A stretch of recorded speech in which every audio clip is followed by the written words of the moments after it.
Feels like an ICC event just wrapped up, that the Champions Trophy was not too long ago, but looks like another ICC tournament is already upon us. The T20 World Cup is around the corner, just a couple of months to go, and India is set to announce their squad for that tomorrow. What can we expect? Will there be any surprises? And going by the performance we've seen so far, how is the new look T20 squad post the exit of the seniors really shaping up? Now, it's going to be India's first World Cup without the likes of Virat Kohli and Rohit Sharma. It will be a completely new look side taking the field for a World Cup. And that's what will be one of India's biggest challenges here. Let me tell you why. Legends like Virat and Rohit don't just grow into a superstar, they mold the team that they lead. Their presence lends an identity to a playing 11. They shape the psyche and the way a team looks. So to have that kind of energy and that persona missing will take some getting used to. That kind of an absence cannot be filled or compensated for that easily. So in a sense, this team will have to now work to creating a fresh image of itself. They have to work to create their own new identity. Now, while there are some senior players in the side, in Jasprit Bumrah and of course Hardik Pandya, the onus will fall on someone like Surya Kumar Yadav, the T20 captain, who has a massive opportunity in front of him. He can design a path and create a new vision for the team that he will be leading into this next era. Then, of course, there is the Shubman Gill conundrum. And that's the other challenge that India will have to navigate, because with the presence of Gill in T20 comes the question of team combination and balance. Is Gill being forced into an 11 in this format? How is his fitness?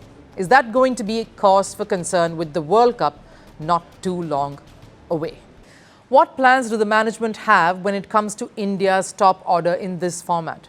These are some very pertinent questions that India needs answers to, and soon.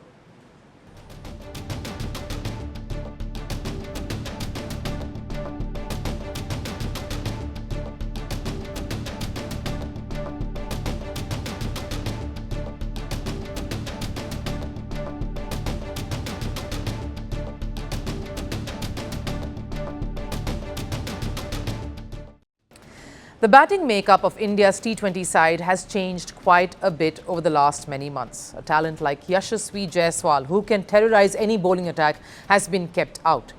Will he get in for this World Cup? Because this is what it comes down to. What India needs to go all the way. And who are the personnel who will help them do that? And can India afford not to have an explosive opener like Jaiswal? And that's when I have to talk about Sanju Samson. If he's in the squad, shouldn't he be in the 11?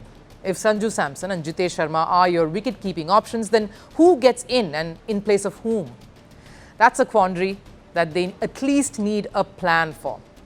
Will they be tempted to get in someone like a Rishabh Pant for the World Cup? Or look at the Saeed Mushtaq Ali tournament for some inspiration. There are players who are trying to prove a point here, like Ishan Kishan, who just scored a ton to help his state side Jharkhand live their maiden T20 title in their debut appearance in the final of the Saeed Mushtaq Ali tournament. So major show to push for a call back, especially after he was dumped out of the central contracts the year before. And that makes me ask, will selectors look at the SMAT, the Saeed Mushtaq Ali tournament performances at all while picking their T20 squad for the World Cup? Now, one argument for this is clear. SMAT is in Indian conditions, and that's where the next World Cup is, co-hosted by India. The argument against, don't they already have one too many options that they are juggling with constantly as is? Defeating the purpose of stability and getting a steady playing 11 in place. But backups are always good to have, and picking the right ones to back your main 11 is essential. For once, the bowling department seems to have lesser headaches. Jasprit Bumrah, with Hardik lending a hand, leads a young pack. And some of the all-round options that they have in Akshar Patel, Washington Sundar have delivered, and delivered rather consistently. So not too many concerns here. Then, of course, there is the added scrutiny on coach Gautam Gambhir. He's been in the hot seat now with results in the longest format not really going India's way. But it's surely a different ball game when you look at the T20s. That's when he's had success. considering it was his stint with a very successful Kolkata Knight Riders camp that really got him this India gig in the first place. So this will be a big one for him too, to turn that corner in some sense with this new look Indian side. How he manages the squad and keeps egos at bay, that will also tell on the result India finally gets. So there is a lot to ponder and think about when it comes to the first of this kind, the first of this World Cup.